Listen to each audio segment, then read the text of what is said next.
저는 오늘 빌립보서 4장 6절에서부터 7절까지의 말씀을 가지고 기도와 감사로 주님께 나아가라, 기도와 감사로 나아가라, 이와 같은 제목으로 여러분과 함께 하나님의 은혜의 말씀을 나누게 합니다. 어느 마을에 근심이 많은 할머니가 계셨습니다. 얼굴에 근심이 가득해요. 늘 걱정과 근심이 많이 있어서 늘 한숨을 자주 쉬었습니다.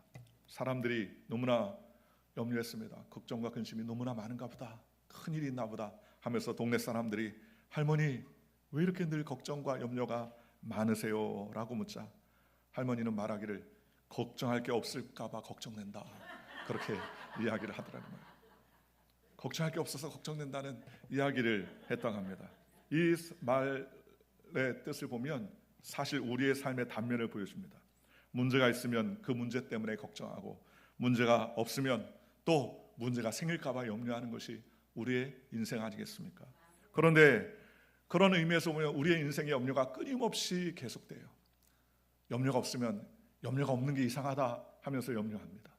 그런 상황 가운데서 오늘 성경은 우리에게 놀라운 해답을 주십니다. 아무것도 염려하지 말고 오직 모든 일에 기도와 간구로 너희 구할 것을 감사함으로 하나님께 아뢰라. 이 말씀은 우리가 잘 아는 사도 바울이 빌립보 교인들에게 썼던 내용입니다.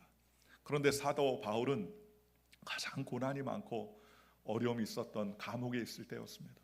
그러니 염려가 많겠죠. 언제 풀리나? 오늘은 밥을 제대로 주나? 여러 가지 어려움 가운데, 환난 가운데 있었던 사도 바울이 누구보다도 염려와 근심이 많은 사람일 것이라고 생각할 수 있습니다. 그럼에도 불구하고 사도 바울은 오히려 빌립보 성도들에게 아무것도 염려하지 말아라, 오직 모든 일에 기도와 간구로 너희 구할 것을 감사함으로 하나님께 아뢰라. 마치 환경을 초월했던 믿음의 사람과 같이 그런 염려와 근심을 주님께 맡기는 그러한 삶을 살게 되었다는 것입니다. 그렇다면 우리가 어떻게 염려의 무게를 내려놓고 하나님의 은혜 가운데 나아갈 수 있을까요? 첫째로 우리는 염려를 주님께 맡기는 삶을 사는 저와 여러분들 되시기를 주님의 이름으로 축원합니다. 우리가 사는 세상에 염려하는 일로 가득 차 있어요. 사실 요즘 눈 뜨고 일어나면 신문을 펼쳐보면 염려하는 일들이 너무나 많습니다. 아유, 오늘은 무엇을 먹을까, 무엇을 마실까, 무엇을 입을까 염려하며 살아가는 일들이 너무나 많습니다. 너무나 하찮은 일이지만 그 하찮은 일들이 우리의 삶에 짓누르고 어려움 가운데 있게 할 때가 너무나 많이 있다는 것입니다. 오늘의 생계, 내일의 건강, 자녀와 가정, 그리고 앞날에 대한 불확실성 때문에 염려와 걱정과 근심이 우리에게 계속 뭉게구름처럼 피어날 때가 얼마나 많이 있습니까? 예수님께서는 산상순에서 너희가 무엇을 먹을까, 무엇을 입을까, 무엇을 마실까 염려하지 말라라고 마태복음 6장 31절에 우리에게 말씀해 주셨습니다. 염려는 단순히 생각이 많은 것이 아닙니다. 우리의 마음을 붙잡아 하나님을 보지 못하게 만드는 영적 올무가 바로 염려라는 거예요. 염려해도 하나님을 바라볼 수 있다면 무슨 큰 문제가 있겠습니까? 그러나 염려를 자꾸 하면 우리의 마음속에 하나님이 사라집니다. 주님을 바라봐야 되는데도 주님을 바라보지 못하고 염려가 너무 크니 염려와 걱정으로 말미암아 하나님을 의지하지 못하게 하더라는 것입니다. 염려가 깊어지면 먼저 기쁨이 사라집니다. 아유, 기쁩니다, 나는 염려가 많아서 기뻐요 하는 사람 단 한 사람도 없지요. 왜냐하면 염려와 걱정이 많으니까 얼굴에 수심이 가득 차는 것입니다.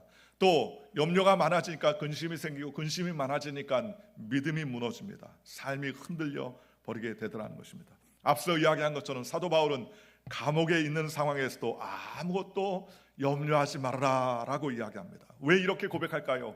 그가 처한 환경이 편안하기 때문입니까? 아닙니다. 환경이 너무나 힘들고 어려워도 환경이 아니라 환경보다 크신 하나님을 바라보고 염려보다 크신 하나님을 의지하기 때문에 사도 바울은 염려하지 않는다라고 믿음으로 고백할 수 있었다는 것입니다. 그러므로 염려의 무게보다 크신 하나님이 계시니 우리는 하나님께 맡겨야 됩니다. 오늘 주님께서 우리에게 말씀하시기를 염려를 주께 맡기라라고 말했습니다. 아무것도 염려하지 말라는 것입니다. 아무것도 염려하지 말라는 그 말 뜻에는 우리의 삶이 염려로 가득 차 있다는 것을 단적으로 이야기하는 것 아닙니까? 그렇잖아요. 염려가 많으니까 염려하지 말라고 하지, 염려가 없다면 염려 자체를 언급하지 않을 것입니다. 염려하지 마 하는 것은 상대방이 염려를 가득하게 하고 있기 때문입니다. 그런데 오늘 주님께서 우리에게 아무것도 염려하지 말라라고 말씀하신 것처럼 그토록 염려하지 말라고 말씀하신 것 보다 더 많은 염려가 우리의 삶 가운데 있기 때문에 주님께 모든 것을 맡기라고 성경은 말씀해 주시더라는 것입니다. 그렇다면 우리가 염려를 맡기는 삶은 무엇일까요? 두 번째로 하나님은 우리에게 기도로 하나님께 아뢰라라고 성경은 말씀해 주셨습니다. 다만 모든 일에 기도와 간구로 구할 것을 하나님께 아뢰라라고 말씀해 주셨습니다. 기도는 단순히 종교적인 행위가 아닙니다. 기도는 하나님 앞에 염려를 내려놓는 믿음의 행위라는 거예요. 염려는 문제를 붙잡지만 기도는 문제를 하나님께 내어놓는 것과 마찬가지입니다.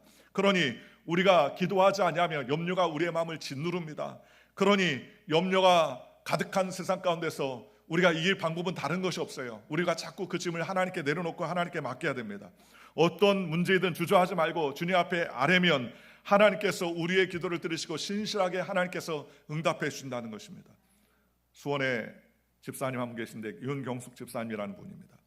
이분은 목사님이 하나님께 기도하면 들으신다라는 그러한 말씀을 듣고 문득 하나님의 은혜가 떠올랐어요. 왜냐하면 집안에 감당할 수 없는 어려움이 있었습니다. 딸 아이가 3학년 때 몹시 아팠습니다.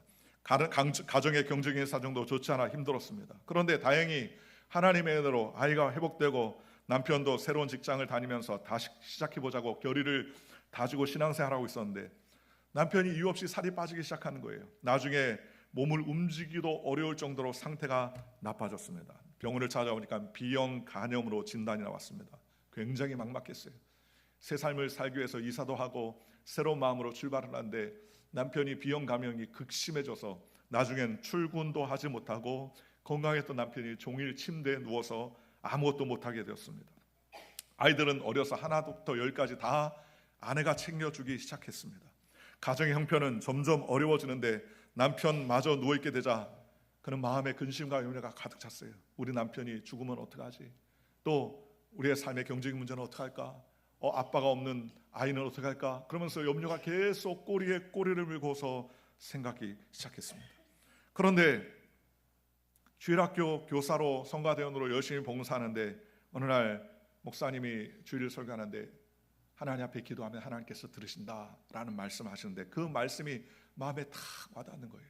그래, 내 남편을 위해서 우리 가정의 경제적인 문제나 미래를 위해서 내가 하나님 앞에 기도해야 되겠다. 지금까지는 기도하지 않았습니다. 봉사는 열심히 했는데 기도하지 않았다는 생각에 문득 깨닫게 되더라는 거예요. 그래서 예전에는 나름대로 뜨거운 새벽 기도와 예배를 드리면서 직장 생활했는데 기도하지 않았던 자신이 생각났습니다. 그래서 기도해야 되겠다라고 생각했어요. 왜냐하면 자신의 상황을 누구에게도 이야기할 수 없는 상황이라고 생각했기 때문입니다. 누워있는 남편에게 기도하고 교회에서 기도하고 오겠다고 했더니 남편은 내일 아이들 학교도 보내고 집안도 관리해야 되니까 교회 가지 말고 집에 있어 달라고 부탁하더라는 거예요. 그래서 남편과 아이들이 잠들기를 기다리다가 남편과 아이들 몰래 조용히 조그만한 블랭켓을 가지고서 나왔습니다. 어둡고 추운 밤이었는데 교회가 5분 거리에 있는데도 불구하고 교회가 굉장히 멀게 느껴졌다는 거예요. 갈등이 생겼습니다. 교회 가서 어떻게 하지? 혼자 기도할 수 있을까? 어떻게 기도하지? 하면서 복잡하게 마음이 엉켜있는데 마침 다행히 교회 기도실 가니까 여 전사님이 몇몇 자매들과 함께 기도를 하고 있더라는 거예요. 구석에서 조용히 그 블랭켓을 펴놓고 앉아서 답답함에 어떻게 기도할지 알 수 없었습니다. 이런 상황에 답답하게 기도하는 것도 자기가 크게 기도하는 것도 남들이 들을까 봐 부담스러웠었습니다. 그런데 어떻게 할지 몰랐습니다. 그러면서 하나님 앞에 기도하기 시작해요. 하나님, 교회에 정작 왔는데 내가 어떻게 할지 어떻게 기도할지 모르겠습니다 하면서 엉엉 울었습니다. 그러면서 하나님께 이렇게 기도했어요. 하나님 저 기도하러 왔어요. 어떻게 기도할지 모르지만 하나님 내 기도를 들어주세요. 그러면서 엉엉 우는데 갑자기 방언이 터지기 시작하더라는 겁니다. 신비한 체험이었습니다. 밤새 꼬박 밤을 새워서 기도했는데도 전혀 피곤하지 않더라는 거예요. 성령님을 의지하고 간절히 기도하면 들으신다는 하나님 말씀을 생각하면서 간절히 기도하는데 그런데 새벽 미명쯤 됐는데 간절히 성령 방언으로 기도하는데 마음속에 성령의 강한 확신이 들더라는 겁니다. 남편의 건강이 회복될 거라는 강한 믿음이 생기고 마음의 확신이 생기더라는 겁니다. 그래서 마음이 기쁘고 소망이 생기더라는 거예요. 눈물을 흘리면서 교회 왔는데 하나님께서 내 남편을 반드시 회복시켜 주시겠다는 강한 믿음이 생기면서 마음에 기쁨이 생기고 확신이 넘쳐나서 그는 기도를 다 마치고서 새벽에 집에 들어왔습니다. 그리고 남편의 가슴에 손을 얹었습니다. 그리고서 그렇게 고백했습니다. 하나님은 당신을 치료하신다. 당신은 이미 다 나았다. 하나님께서 낫게 해주셨다. 그렇게 믿음으로 선포했어요. 자신의 말을 들었던 남편이 깜짝 놀라서 일어나게 됐습니다.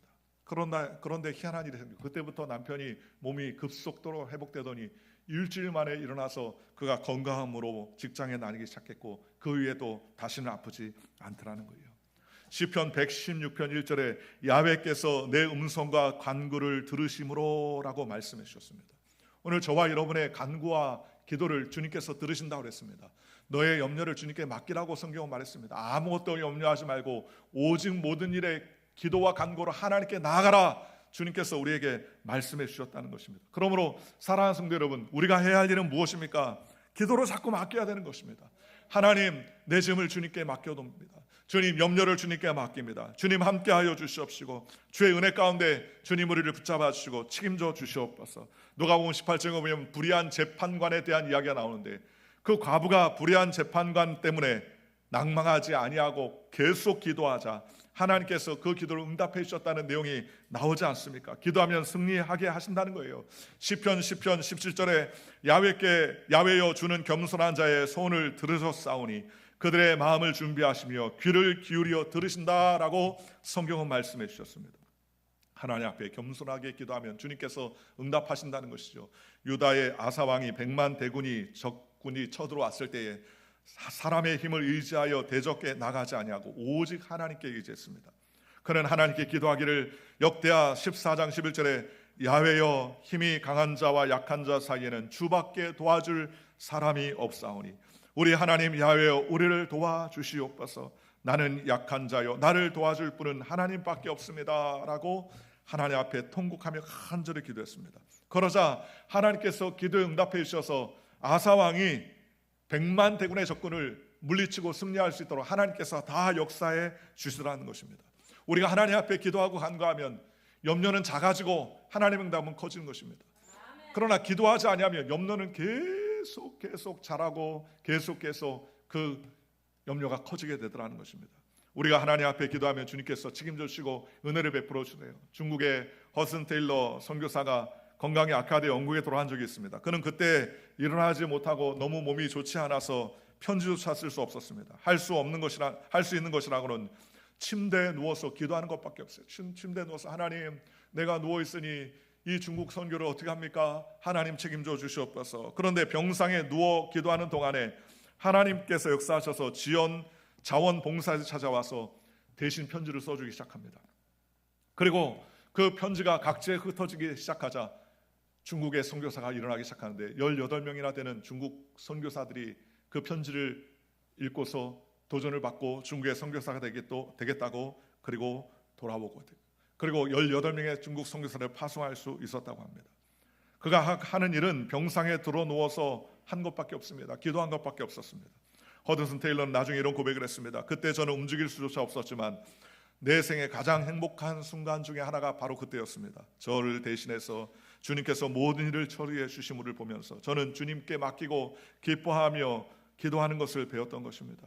여러분, 우리가 기도하면 하나님께서 들으시고 하나님께서 환경을 열어주시고 우리의 염려를 주님께 맡기면 주님께서 응답해 주시고 이루어 준다고 성경은 말씀해 주셨습니다. 그러니 우리는 어떤 경우에도 우리의 삶의 모든 문제와 어려움들을 주님께 자꾸 맡기는 저와 여러분들 되시기를 주님의 이름으로 축원합니다. 기도하면 하나님께서 우리의 마음의 소원을 응답해 주시고 주님께서 역사해 주시는 것입니다. 오늘 저와 여러분이 그와 같은 믿음의 삶을 살아가는 하나님의 거룩한 백성이 되시기를 주님의 이름으로 축원합니다.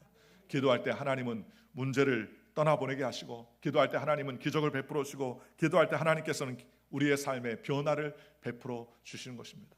기도하니까 하나님께서 역사를 베풀어 주시는 거예요. 기도하지 않는 자는 아무것도 하지 않는 것과 똑같습니다.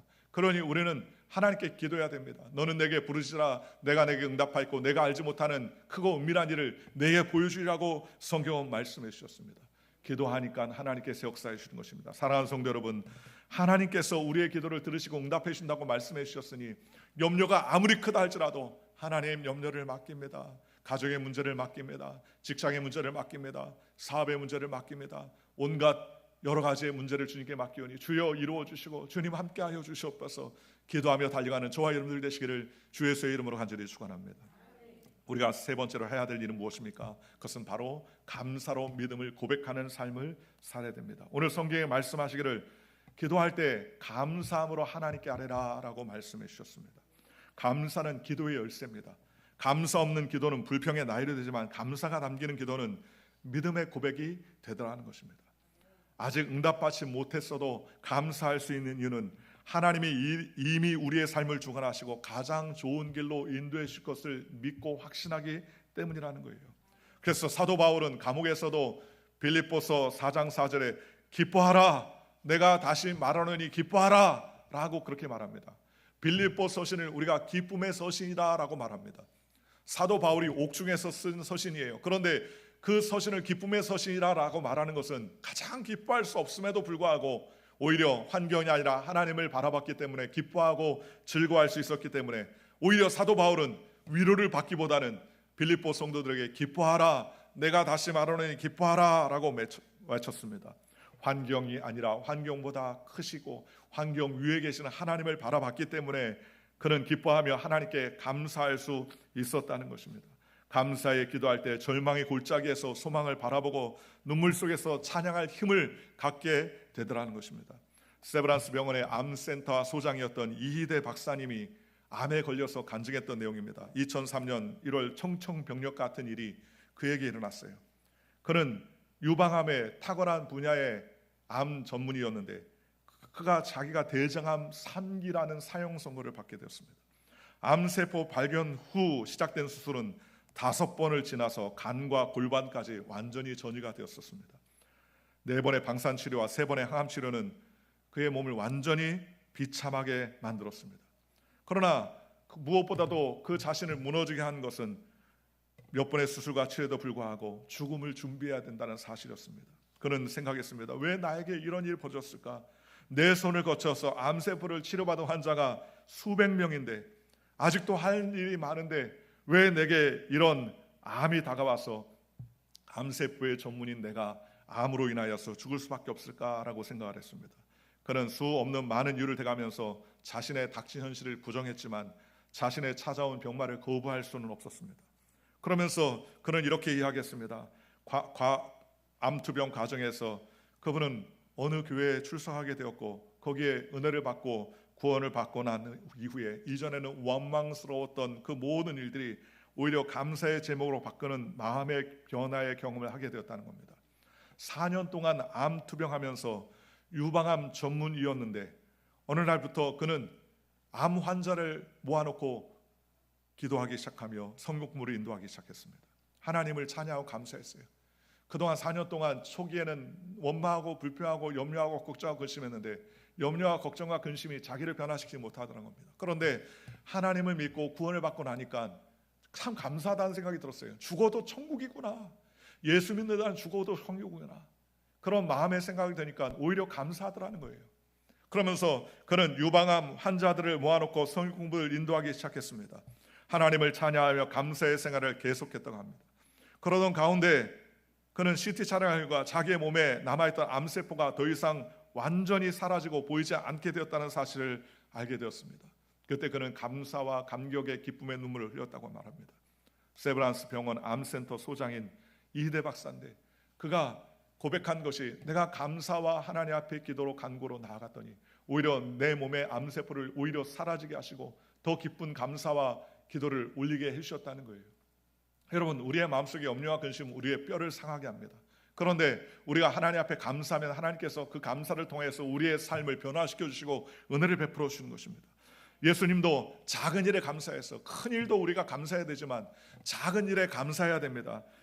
성경에 보니까 빌립은 각 사람부터 조금씩 받게 할지라도 200데나리온의 떡이 부족합니다 라고 말하면서 수많은 5천 명의 사람을 먹일 수 없다라고 단정합니다. 그런데 그때에 안드레가 물고기 2마리와 보리떡 5개를 가지고 나옵니다. 이렇게 작은 것 가지고 얼마나 되겠습니까? 아마 안드레 입장에서 너무 작은 것 같았던 것 같아요. 그런데 오히려 예수님께서는 그 작은 것을 가지시고 하나님 앞에 축사했다고 말했습니다. 하늘으로 축복하며 감사했다는 것입니다. 이것이 바로 예수님의 감사예요. 만약에 저 같으면 안드레가 가져온 것을 야 이게 지금 5천 명인데 이거 먹고 먹이라고? 지금 장난하냐? 하면서 오히려 혼을 낼 수 있는 상황인데 예수님은 오히려 그 작은 어린아이의 도시락을 가지고서 하나님 앞에 축사하면서 축복하고 그리고 감사했습니다. 하나님 이와 같이 귀한 음식을 주신 것 감사합니다. 낭망하지 않고 부족하다고 낙심하지 않았습니다. 부족한 그대로 하나님 앞에 나아가 감사했습니다. 그랬더니 어떻게 됐습니까? 5천 명이 먹고도 더 남고 12강주리가 남도록 하나님께서 역사해 주셨다고 말했습니다. 이것이 감사의 기적이에요. 감사할 때 부족한 것을 채워주는 것입니다. 지혜 있는 사람이 있는 것은 가운데 감사함이 있어서 감사할 때 하나님께서 미련한 것을 버리시고 지혜롭게 해주신다는 것입니다. 지금 부족한 것이 있어도 우리가 먼저 감사하면 거기서 기적이 일어나는 거예요. 그러니 우리가 있는 것을 가지고 감사하는 믿음의 백성이 되시기를 주님의 이름으로 축원합니다. 루시 그 시어머니 나오미를 봉양하기 위해서 밭에 나가 이삭을 주워온 효도, 그건 별거 아니에요. 누구나 할 수 있는 것 아닙니까? 그렇잖아요. 어머니가 굶고 있으니까 내가 가서 벼 이삭을 주워온다. 그건 누구나 할 수 있는 일입니다. 작은 일이었지만 그러나 그 작은 일에 감사와 역사가 나타나니까 하나님의 크신 역사가 나타나 예수님의 조상이 될 수 있었다고 성경은 말씀해 주셨습니다. 예루살렘의 마가의 다락방에 기도한 사람의 모임은 어마어마하게 큰 모임이 아니었습니다. 수백, 수천 명, 수만 명이 모였던 대규모의 집회도 아니었습니다. 그러나 그 작은 기도 모임에 초대교회가 세워졌고 놀라운 부흥이 있었지 않습니까? 예수님은 주인의 칭찬은 언제나 내가 작은 일에 충성하였으니 들어와 나의 즐거움에 참여할지어다 라고 성경 말합니다. 작은 일부터 큰 결과 안 난다는 거예요. 선악간의 모든 일이 다 작은 일부터 연유하는 경우가 얼마나 많습니까? 여러분, 아담과 하와가 하나님께 쫓겨난 이유가 뭡니까? 그 작은 선악 하나를 따먹은 일 아닙니까? 누구라도 한 번쯤은 따먹어볼 수 있는 일인데 그 작은 일을 무시했다가 전 인류에게 죄의 싹슨 사망이라고 한 크나큰 결과를 초래할 수밖에 없었지 않습니까? 이스라엘 민족이 가나안 향을 진군할 때에 아간 한 사람의 범죄로 이스라엘이 어마어마한 패배를 경험할 수밖에 없는 무서운 패배의 결과를 초래할 수 있었지 않습니까? 요나 한 사람이 여호와를 거역하는 범죄는 배 안에 있는 모든 사람들에게 무서운 풍랑을 가져다 주었습니다. 그런데 작은 일에 충성하는 그 충성으로 하나님께서 역사해 주시라는 것입니다. 그러니 예수님은 보잘것 없는 것에서 감사했어요. 감사하니까 하나님께서 크신 은혜를 베풀어 주셨다는 것입니다. 우리나라 말에 천리길도 한 걸음부터라는 말이 있습니다. 티끌모아 태산이라는 속담도 있죠. 밝은 미소, 정다운 눈, 따뜻한 말 한마디가 인간의 마음에 생기를 가져다 준 것 아니겠습니까? 하나님 안에서도 마찬가지입니다. 시골에서 양을 치던 보잘것없는 목동이었지만 그는 골리앗을 무찌르고 마침내 왕이 될 수 있었습니다. 왜 그렇습니까? 작은 물매로 말미암아 골리앗을 이길 수 있었기 때문입니다. 과부의 두렙돈의 보잘것없는 헌금이었지만 그것을 전부 드렸을 때 하나님께서는 가장 많은 헌금을 주님께서 받으셨다고 예수님이 칭찬해 주셨지 않습니까? 바로 하나님께서 역사하시는 감사는 크고 놀라운 감사 아닙니다. 하나님 내게 큰 돈을 주신 것 감사합니다가 아니라 하나님 오늘 우리가 예배 자리에 쓸 수 있다는 게 얼마나 감사합니까? 생각해 보십시오. 오늘 저와 여러분이 이 주일날 예배당에 나올 수 있다는 것이 얼마나 감사합니까? 첫째로는 건강하니까 이 자리에 나왔어요. 물론 때때로 건강이 부족하지만 우리가 내 발과 내 손과 내 힘으로 이 자리에 나올 수 있다는 게 얼마나 큰 축복입니까? 또 두 번째는 오늘 우리가 예배 드릴 수 있는 마음을 주셨다는 게 얼마나 감사합니까? 여러분 아무리 건강해도 마음이 합당치 않으면 이 자리에 아무도 올 수 없어요. 그런데 예배당에 나와서 예배 드릴 수 있는 마음을 주셨다는 것이 얼마나 감사합니까? 건강을 주셨습니다. 마음을 주셨습니다. 하나님께 영광 돌릴 수 있는 그러한 태도를 하나님께 주셨으니 얼마나 감사합니까? 그러니 얼마나 감사해요. 내 마음과 생각을 지켜주셔서 예배자의 자리에 올 수 있게 하시고 우리가 손을 들어 하나님 앞에 찬양하고 기도할 수 있다는 게 얼마나 감사합니까? 그러니 우리는 어떤 상황 가운데서 하나님 앞에 감사하며 주님께 영광 돌리는 믿음의 백성이 되시기를 주님의 이름으로 축원합니다. 이사야서 60장 22절에 그 작은 자가 천을 이루겠고 그 약한 자가 강국을 이룰 것이다. 때가 되면 나 야훼가 속히 이루리라 라고 성경은 말씀하셨습니다. 능력이 없고 보잘것없는 인생이라 할지라도 우리는 감사를 끊임없이 하는 저와 여러분들 되시기를 주님의 이름으로 축원하고 꿈과 희망을 포기해서는 안 된다는 사실을 우리에게 말씀해 주십니다. 엘리자베스 노벨이라는 사람이 쓴 조금이라는 글이 있어요. 설탕을 조금 써도 음식의 맛을 낼 수 있습니다. 비누를 조금 써도 몸을 깨끗하게 할 수 있으며 햇볕이 조금 비쳐도 새싹이 힘차게 자랄 수 있고 연필이 조금 남아도 아름다운 글 한 편을 쓸 수 있으며 양초가 조금 남아도 주위에 환한 빛을 밝힐 수가 있습니다라고 하는 시를 썼습니다. 여러분 생각해 보십시오. 작은 것이만 우리가 작은 것에 감사할 때 하나님께서 크나큰 역사를 베풀어 주십니다. 사렙다 과부가 먹을 것이 없어서 마지막 먹고 죽으려고 했을 때 엘리사가 와가지고 내가 가지고 있는 것으로 나에게 떡을 해서 다오라고 이야기하자 그는 마지막 음식을 가지고 감사하며 그에게 공개했더니 하나님께서 3년 반 동안의 가뭄 속에서도 그 집에 밀가루의 통에 밀가루가 떨어지지 아니하고 기름병에 기름이 떨어지지 않는 놀라운 역사를 베풀어 주셨습니다. 작은 것이었지만 작은 것에 감사하며 헌신했더니 하나님께서 놀라운 기적을 베풀어 주시다는 것입니다. 오늘 저와 여러분이 감사하는 믿음의 백성이 되어야 될 때 하나님께서 크신 역사를 베풀어 준다는 것을 기억하시고 주님께 나아가는 저와 여러분들 되시기를 주님의 이름으로 축원합니다. 그러니 우리가 염려와 걱정과 근심을 내려놓고 하나님께 나아가시기를 주님의 이름으로 축원합니다. 주님께 나아가면 주님께서 기적과 은혜를 베풀어 주셔서 하나님의 놀라운 역사와 은혜가 우리의 삶 가운데 나타날 수 있도록 하나님께서 책임져 주신다는 것입니다. 하나님은 어려울 때, 고통스러울 때 우리에게 소망과 꿈을 주시는 것입니다. 시인 윌리엄 워드는 감사하는 마음을 품고도 표현하지 않는 것은 선물을 정성스럽게 쌓아놓고도 주지 않는 것과 같다라고 말씀해 주셨습니다.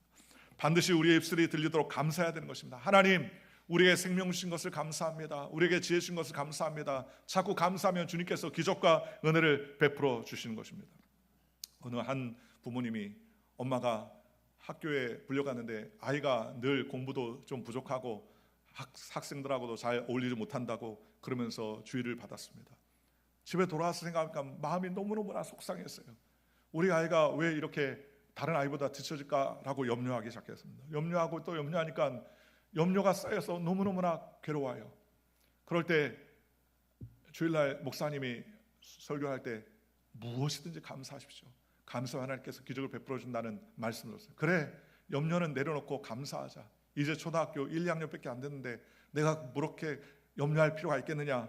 그는 그때부터 감사하기 시작했어요. 하나님, 나에게 귀한 자녀를 주신 것을 감사합니다. 감사의 열매를 맺었습니다. 건강하게 학교를 다닐 수 있게 감사합니다. 선생님이 학생을 잘 지도하니까 우리 아이가 부족한 부분을 지도할 수 있게 해준 것 감사합니다. 그리고 그때부터 자기만 감사할 게 아니라 아이도 감사를 시켜야 되겠다고 생각했어요. 그러나서 아이에게 감사할 것이 없나 자꾸 물어봤습니다. 아이에게 학교 돌아오니까 오늘 학교에서 감사할 일이 없니? 라고 물었어요. 엄마, 감사할 일이 없어요. 별다른 일이 없었습니다. 그렇게 얘기합니다. 그랬더니 그래도 좋은 일이 있었지 않아? 행복하고 감사한 일이 있었지 않아? 그렇게 물어봤습니다. 그랬더니 그 아들이 그렇게 말합니다. 오늘 자기가 연필이 부러져가지고 연필을 못 썼는데 옆에 있는 짝꿍이 자기의 연필을 빌려줘서 너무 감사했다는 얘기를 하는 거예요. 그럼 그걸 오늘 써라. 친구가 연필을 빌려서 감사했다라고 그렇게 썼습니다. 그리고 한 번은 오늘 뭐 감사한 일 없냐 그랬더니 오늘 점심시간에 친구가 밥을 먹는데 도시락에 자기 맛있는 반찬이 있다고 하나 줬다고 그런 거예요. 그래서 먹었는데 맛있어서 감사했다고 얘기를 합니다. 그걸 또 적으라고 했어요. 그 다음날은 나는 오늘 도시락을 싸는데 엄마가 맛있는 음식을 해줬는데 친구한테 줬더니 친구가 너무 좋아해서 감사했다. 그래서 또 썼습니다. 어느 날 비가 내리는데 내가 우산을 가지고 나오지 않았는데 친구가 우산을 펼치면서 같이 쓰고 가자 그래가지고 그 우산을 같이 썼는데 감사했다. 그러면서 사소한 일에 자꾸 감사하기 시작해서 어느덧 1년이 지났습니다. 그런데 선생님이 다시 보자고 말하는 거예요. 그래서 왜 그런가 해서 가서 봤더니 그 선생님이 하는 말이 1년 동안 아이가 너무너무나 밝아지고 친구들과 잘 지내며 정말 행복한 아이가 됐다고 어떻게 이런 비결이 있을 수 있냐고 오히려 그 학부모에게 물어보게 되더라는 겁니다. 그래서 그는 얘기했다는 거예요. 내 아이가 부족하고 연약하지만 하나님께서 감사함을 넘치게 하라고 하는 믿음의 고백으로 내가 감사하고 아이에게 감사를 고백했더니 하나님께서 이와 같이 환경을 변화시켜 주셨습니다 라고 고백하더라는 겁니다. 우리의 삶도 마찬가지입니다. 자꾸 감사해야 됩니다. 연약한 것 가운데서도 우리를 불러주신 것을 감사해야 됩니다. 감사하면 하나님께서 놀라운 역사를 우리에게 베풀어 주시는 것입니다. 우리의 염려를 주님께 맡기고 오직 모든 일에 기도와 감사로 하나님께 아뢰라. 그래야만 주님께서 책임져 주신다고 성경은 말씀해 주셨습니다. 그러므로 우리는 마지막으로 주님이 주시는 평강을 우리가 누리시기를 주님의 이름으로 축원합니다. 모든 지각에 뛰어난 하나님의 평강이 너희의 마음과 생각을 지키시리라 라고 말했습니다. 여러분, 평강은 세상이 줄 수 없어요. 하나님만 주실 수 있습니다. 환경은 그대로인데 마음이 달라진 거예요. 그게 평강입니다. 환경이 일절 변하지 않았습니다. 죽을 것 같은 환경이 변하지 않고 옥죄일 것 같은 환경은 변하지 않았습니다. 그런데 그 모든 환경보다 내 마음이 바뀌었어요. 내 마음이 평안하고 안정합니다. 제가 알고 있는 어떤 목사님은 암에 걸려가지고 수술하게 됐습니다. 그래서 제가 병문을 갔어요. 얼마나 괴롭고 힘들까라고 해서 갔더니 오히려 우리를 격려합니다. 얼마나 빵긋빵긋 웃는지요. 얼마나 감사하겠는지 깜짝 놀랐습니다. 혹시 오진 났습니까? 왜 이렇게 웃으시고 좋아하세요? 그랬더니 오진이 아니라 자기가 이제 며칠 있으면은 이제 암 수술을 받게 된다고 그렇게 얘기합니다. 그래서 아니 왜 이렇게 즐거워하고 좋아하십니까? 라고 물어봤더니 그분이 그러네. 처음에 암이라는 이야기를 들었을 때 하늘이 무너진 것 같았다는 거예요. 그런데 가만히 잠잠히 하나님 앞에 기도하는데 뭐 죽어도 사는데 뭐 그렇게 염려할 게 있나? 주님이 다 책임져 준다는데 내가 왜 이렇게 염려하나? 내가 주의 종인데도 불구하고 왜 이런 것 때문에 내가 낙담하고 있을까 하는 생각이 깊은 묵상 가운데 나오게 됐다는 겁니다. 그래서 주님께 다 맡기를 때 하나님 주님께 다 맡깁니다. 의사의 손길도 주님께 맡깁니다. 내 몸의 암세포도 주님께 맡깁니다. 주님 책임져 주시옵소서. 그리고 의사가 일정을 잡아가지고 수술하게 됐다고 합니다. 수술하는데 그런 마음이 들더래요. 수술할 수 있는 것도 감사하구나. 수술할 수 없을 정도로 온몸에 몸이 다 암에 퍼졌다면 수술할 수 없을 텐데 의사가 수술해도 좋다고 할 정도로 치료할 수 있는 것이니 얼마나 감사하냐. 그러면서 하나님께 맡기게 됐다는 거예요. 그래서 감사하면서 생각해보니까 지금까지 열심히 삶을 살아면서 달려왔던 것이 너무너무나 감사하더라는 거예요. 부족한 자신인데도 불구하고 성도들이 사랑해주고 기도해주고 큰 눈물을 흘리면서 간구해주는 그 모습들과 그 편지들과 그 내용들을 보면서 마음이 너무너무나 뜨거워지다는 겁니다. 나는 아무것도 아닌데 우리 성도들이 나를 위해서 이렇게 기도해주고 우리 동료 목회자들이 나를 위해서 이렇게 사랑해주고 애써주는 거라 생각하니까 감사가 절로 넘치더라는 겁니다. 그리고 나서 수술했다가 그 다음에 만났는데 그분이 또 너무너무나 해피하는 거예요. 어떻게 왜 이렇게 해피하냐 그랬더니 수술이 잘 될 줄 믿고 감사하다는 거예요. 그리고 하나님께서 나를 이렇게 생명을 지켜주니 감사하네.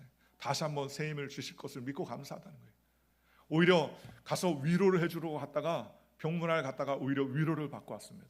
그러면서 우리가 같이 갔던 목사님들이 다 내오면서 이구동성으로 우리가 오히려 위로받고 우리가 도전을 받는다라는 이야기를 했던 적이 있습니다. 하나님 앞에 감사하니까 그 감사가 전이되어 다른 목회자들과 다른 사람에게도 전이를 가져다 주더라는 겁니다. 여러분 가정도 마찬가지예요. 기쁨과 감사로 우리가 남편과 아내나 자녀들을 맞이하면 그 감사가 전이됩니다. 그러나 불평과 불만과 염려와 근심으로 우리가 입술을 열면 그 불평과 불만이 전이되는 거예요. 우리가 하나님 앞에 감사로 하나님께 영광 돌리면 주님께서 책임졌어요. 우리의 마음과 생각을 지켜준다고 성경은 말씀해 주셨습니다. 그러니 우리는 자꾸 입술로 고백하며 주님께서 우리의 삶을 지켜주실 것을 믿고 고백해야 됩니다. 다윗은 고백하기를 내 영혼아 내가 어찌하여 낭망하며 내 속에서 불안해하는가 오직 너희는 하나님만 바라라. 그의 도우심으로 말미암아 여전히 내가 찬송하리로다 라고 고백했습니다.